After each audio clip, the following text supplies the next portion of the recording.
Hi there, Marilyn here with Cotton and Chocolate, and I'm here talking about month 3 of our mystery quilt, Into the Stars. So I hope that all of you are having fun with month 1 and month 2, and that you're keeping up, doing all your piecing, catching up, so that now you can jump into month 3. We have all of our colors involved, light, medium, bright, and dark. So these are my fun colors. And Jerry's been doing all the piecing, but I'm going to show you how it all works. And some of you commented that you didn't get to see my sweet little boy, Mr. Bingley, and he's been helping me get ready, but he's had a big day, so he's a little sleepy, but he is purring away. And he is my favorite little quilt helper. He is very, very good at sitting here. This is his little quilt that Jerry made, and this is his spot, and he sits between us and he helps and sews, or he sits here a lot and helps and sews.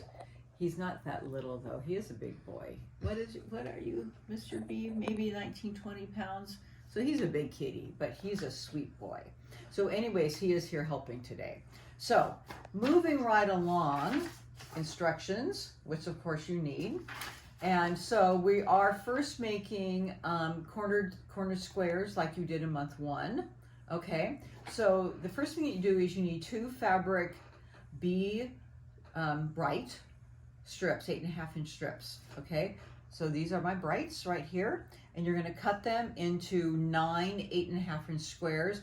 You're going to use only 8 of those, save the extra one for later. Okay, and then you're going to cut 4 dark, this is my dark, my little cute pink, 4 4.5-inch strips, and you need to cross cut 32 4.5-inch squares. Okay, and then we're going to line these up, and of course as I've said before, I do the opposite corners. You know, we're doing this little corner square on each side, right? So I'm going to use my folded corner clipper.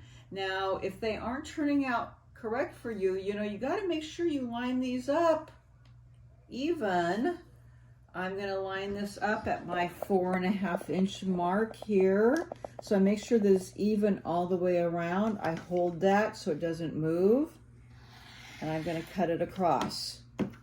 And then before I flip it to the other side, I'll stick a pin in it. I can flip that around. Make sure that side's nice and even. Match that up to my 4.5-inch mark there, so that it's all the way around there. Hold that, and then trim that off. Okay, now, gosh, you have these really nice big pieces. Right sides together. If you wanted to, you could just sew right up there, and what do you have? A half square triangle for something else if you wanted. Okay, you could put those 2 together and you have a little pinwheel. Just saying, right, Jerry? He's probably already done that. I didn't even need to tell him. Mine went in the trash. Okay, so now I pin those and save those, okay, because you could do a bunch of these and then chain them through your machine, right? Okay, you have that little indent on each side, and that should match up to your 1/4-inch seam. Okay, so this one's already been done, pressed outward. Now I'm doing the opposite side. Now, the reason I do that is because when I'm doing this side, it's going to cut into that a little bit. Okay, make sure that's pressed out nicely. I'm going to match that edge up. Put my 4.5-inch right there. Line that up. And then cut that off. And again, just do the same thing. Pull that off. And then I'll just stick a pin in it, turn it around, and do the same thing on the other side, okay? So when you open that up, I'll set this off to the side. When you open that up, there's your fold a corner and your square and a square. You should have good 1/4 inches here, and this should equal 8.5 inches square, okay? So there's my square. Now you're going to get your flying geese from month 2. Remember we did that last month? Yes, you do remember. Okay, you need to make 6 of these segments, and then you're going to take 2 of these and save them for later. So we're making a bunch of subunits that we're going to use later in the quilt. Can you guess what we're making? Not yet. You know why? It's a mystery. That's what we call it, a mystery quilt. Okay. So we're going to make 6 of these. So don't make all 8. Maybe you don't have 8. No, there's only 6 of those. There's only 6, so you can't make 8. So if you think you're short, you aren't, because you can take 2 of these and save them. Okay. So what you have to do, though, is match up this point with this point.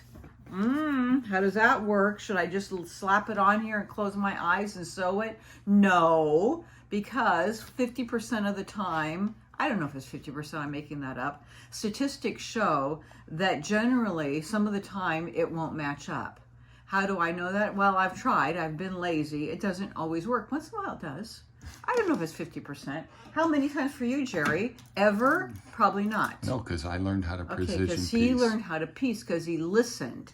So what I'm going to do is I'm going to stick my pin right through this point here. And then I'm going to, and it's a nice skinny, one of those little quilting pins that we have at the shop that has a little clear head, and then that side right through the point. Okay. And then I'm going to match up this point right on that side. So they're perfect. And then I'm going to stick it straight through, and I'm going to smush it together so that those points match. I don't know if you can see that side, but you can see it straight through there, maybe. And I'm holding it really tight so that those points are held together. Okay? And then I'm going to stick a pin straight in, not right where the needle's going to sew through, but ahead of it. And then I'm going to stick it straight out on the right side of that pin. The idea is to hold the pin in place, and then I'm going to stick a pin right in here and out. So where my pins are, the position pinning, are the pins that are holding this position pin, my sewing machine isn't going to go through, it's going to go right over. So this is being held straight out. And then I'm going to sew it along. And then when my needle, my sewing machine needle goes over this, it's going to go over as a cushion, these two here as a cushion so it won't hit them. And right before my needle, I just keep this and pull it out, but I don't pull it all the way out. And right before my needle's getting right here, I pull this one out and my needle's going to go right in that hole. And if everything's matched up, I would say I have a pretty good chance that it matches up perfect. Like this one. And I'm very successful at it. And this one matched up. Jerry did that one. I didn't do it, but it looks pretty darn good. Mm-hmm. He listens once in a while. Okay? And there you have it. It matches up. So when you don't match it and you want it to look better, you take it out. But every time you take these out, it stretches the seam a little. So you don't have to take it out all the way if you need to, but you have to take it out on one side or the other, and then pull, if you do have to take it out, pull the seam up straight. Just don't rip it so you don't stretch these fibers, because then you have a better chance of trying it again. But my limit is about 3 times, because otherwise these just start getting stretched too much. Okay, so that's it for that. That's all I'm going to say on that. All right, for now. But if you have trouble, come talk to me in person, and then we'll do it together, okay? All right, now you're going to do a lot of cutting. So here we go. You're going to need 4 light 4.5-inch strips. So here's my light right here. And you need to cut 12 4.5 by 8.5-inch segments, okay, and 8 4.5-inch squares right there. They look like that. And then you need 1 dark fabric 4.5-inch strip, and you need to cross cut into 8 4.5-inch squares. There's my dark. Okay. And then you have leftover mediums from last month or the previous month. You have them. Okay. You just need 4 4.5-inch squares. There we go.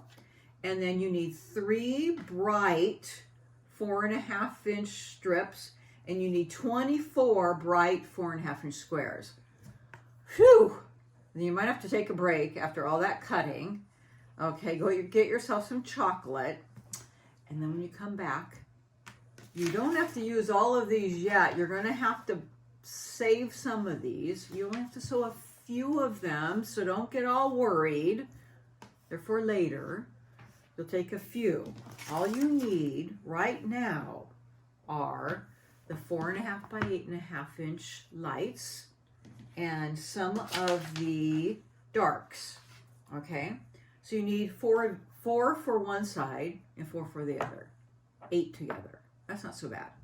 All right, so you need 4 going one way and 4 going the other. Okay, you can do that. I have faith in you. Okay, if you look at the picture, it shows you the direction. So keep the picture in front of you and do them the opposite way. So see, you can see the opposites here. So how am I going to get that? I'm going to use my folded corner clipper. Of course, you saw that coming. So to get this way, how do I do it? I can look at the picture, but I also kind of walk my way through it because this has to look like that. So if I'm unsure of it, I can do a cheater line. If I'm not certain, I just need my little pencil. Say it's going to go that way and my cheater line is here, so I know which way to put my ruler. So there's my fold, that's my cheater line, knowing it folds this way, so that looks correct. So which way does my ruler go? Well, my ruler has to follow in line with the line. So of course it can't go this way or this way, my line's right here. So my ruler has to go in line with my line. All right, so that makes sense. There's my line right there. I mean, it's not going to go right on the line because that wouldn't be the right cut. It just has to be parallel to the line. You know what I'm saying. And then there would be my cut right there. And I would just do all 4 since I'm set up properly. Stick your pin in there. And more of those half square triangles. That is a nice cutter. Look at that. We made those a long time ago with cotton and chocolate pins. I know, made them for all of our staff. Isn't that cute? Okay, so do 4 of them that way. Got it, right? And you have new half square triangle, little pinwheels. Woohoo! Okay, so I got that one. And now this one is this way. Here we go. I put my square here.